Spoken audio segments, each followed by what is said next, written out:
Thank you, Guy, and thank you to the IAB. And I have to say, looking at that extraordinary progress in digital, it's very exciting.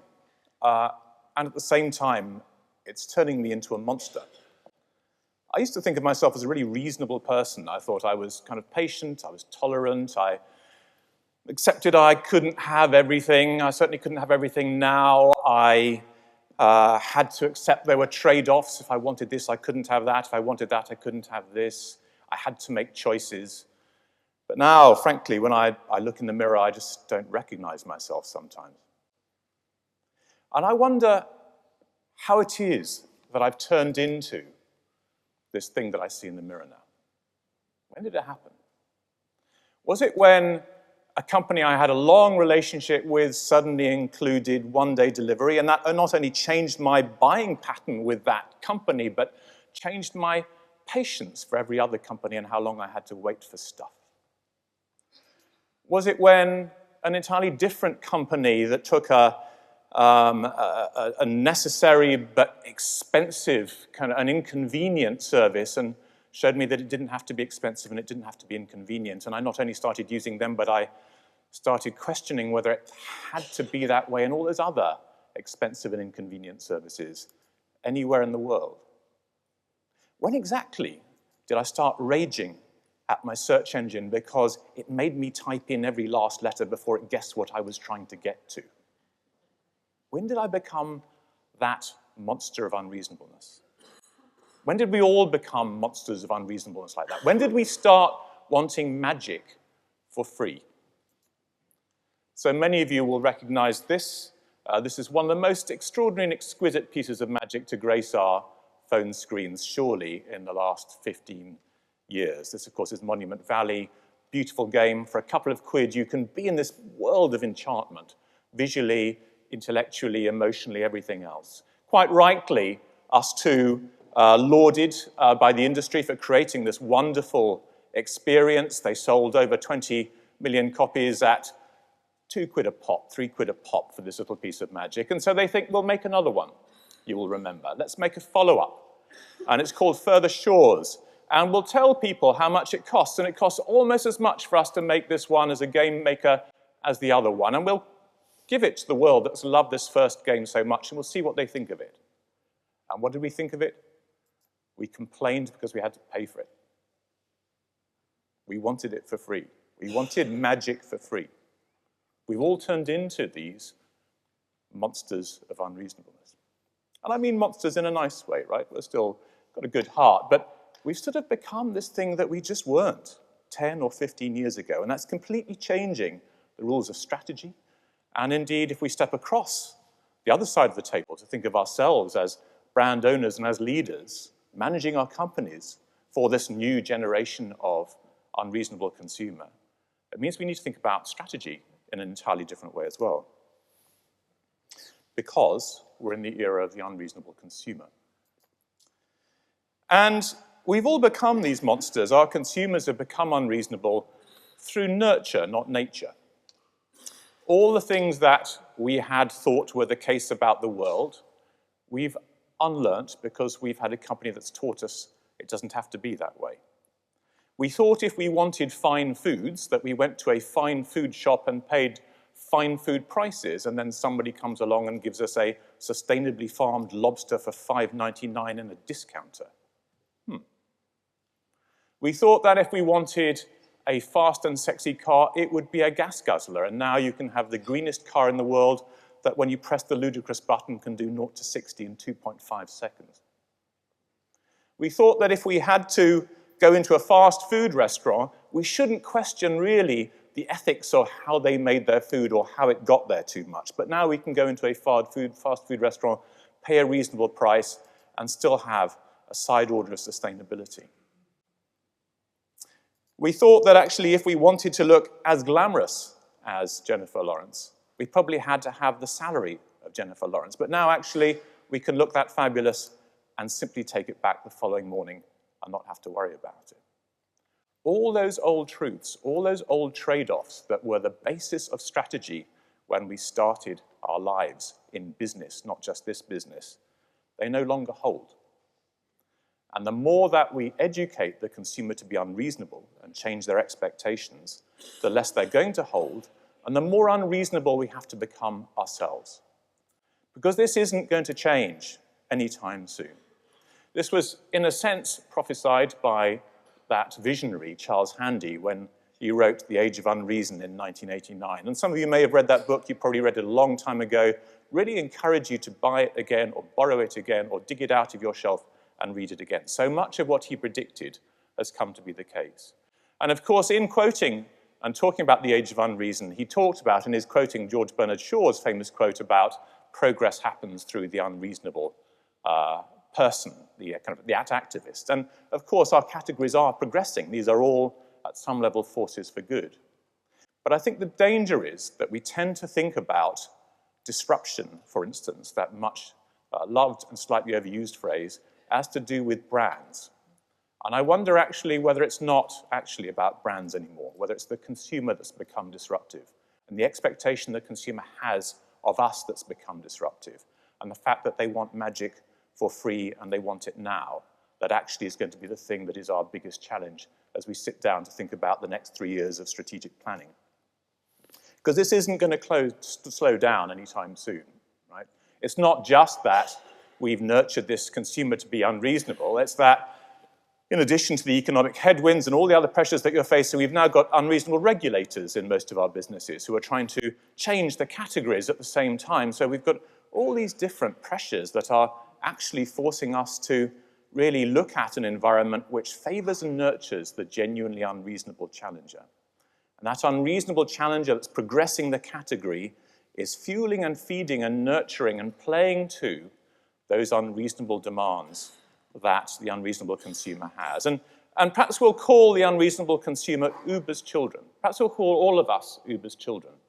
We are that next generation. We have been nurtured by this new generation of brands to behave and think in a different way. And actually, we need to think about how we're going to market and succeed in the world of Uber's children.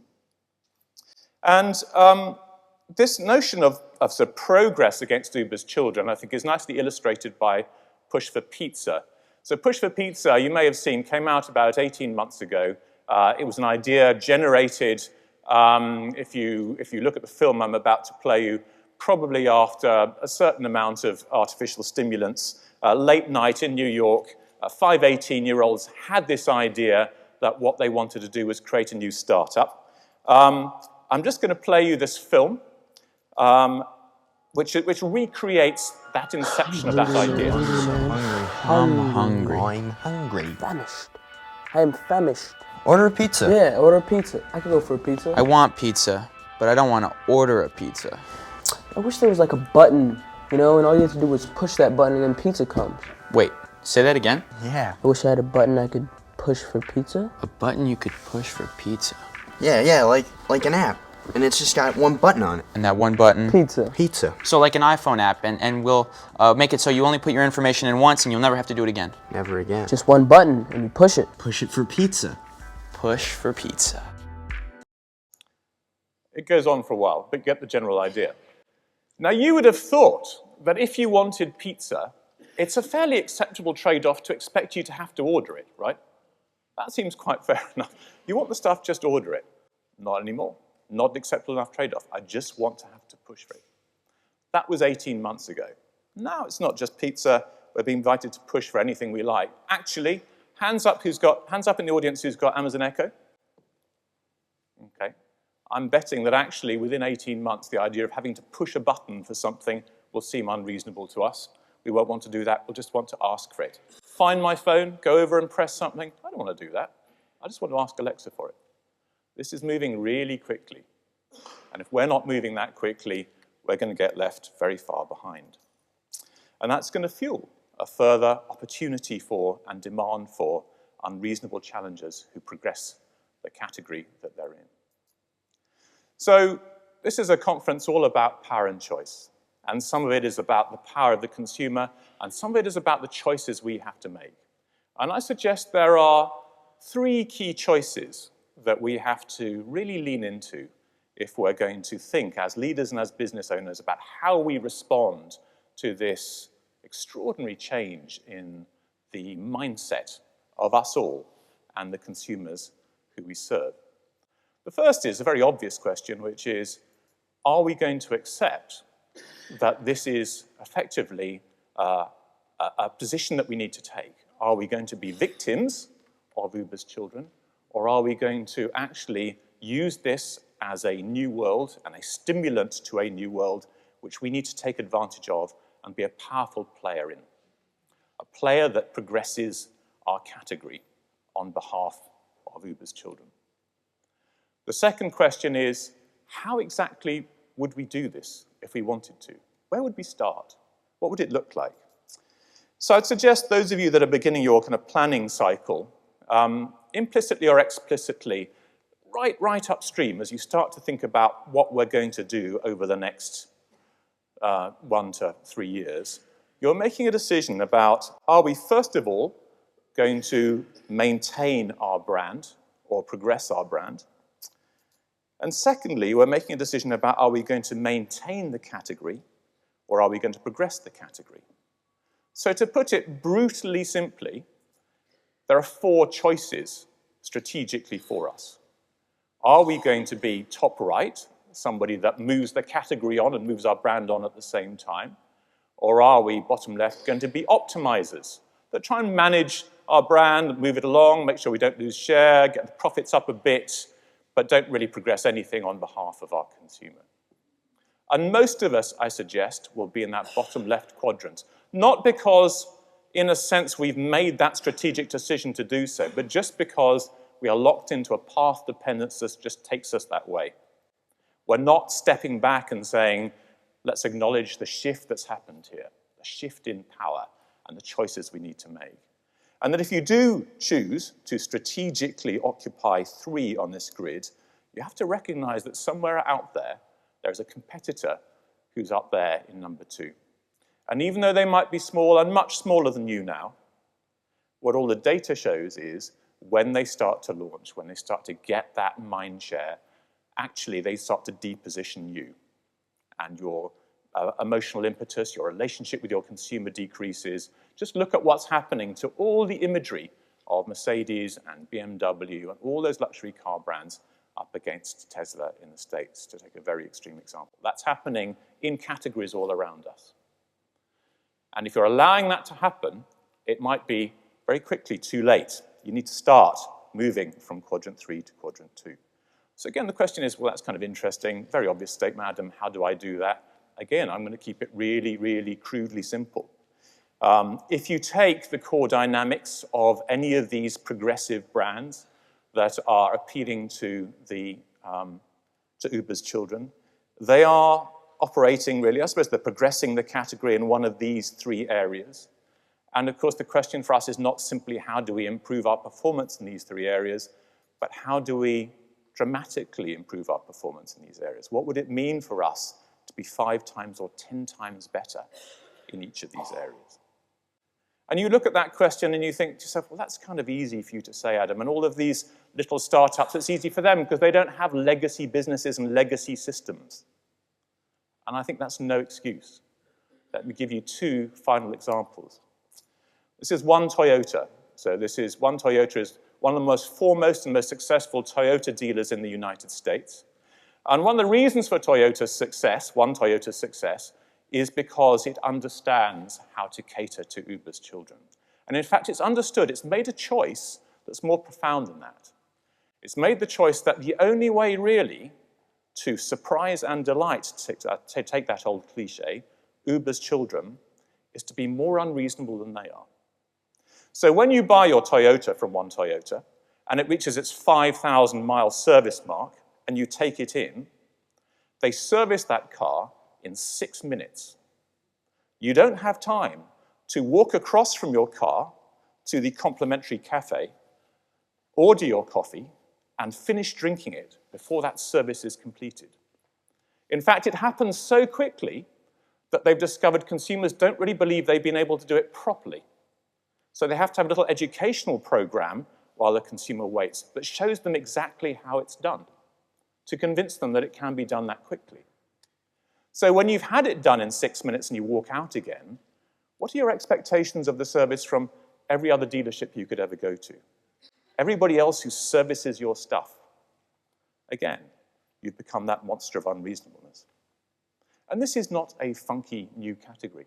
How long have car dealerships been around? They may not be doing everything that they're doing, but boy, are they creating signature moments where they really deliver against that. Went to interview as part of the writing the book that Guy was talking about how you make constraints beneficial, because this is a constraint on all of us. Went to interview a company called Discovery Health in South Africa. Big health insurance company. They've got 50% of the South African market. They own Vitality over here. This is not a small, funky startup. And the way they say that they continue to progress so dramatically is by the way that they ask questions internally. This is the global CMO, Hilton Kellner. He says, we make a habit of setting impossible goals and settling for mildly impossible solutions. So I suggest as we start to think about power and choice going into the next 2 days, maybe we need to think about not simply that people power, but the choice facing us. Are we going to choose not simply whether or not to be the victims of Uber's children or be on the other side of it, but are we going to choose as leaders to be more unreasonable in our organizations than not simply we used to be, but indeed our consumer is? Because perhaps that's the only way we'll genuinely succeed in the next world that is to come. Thank you very much indeed.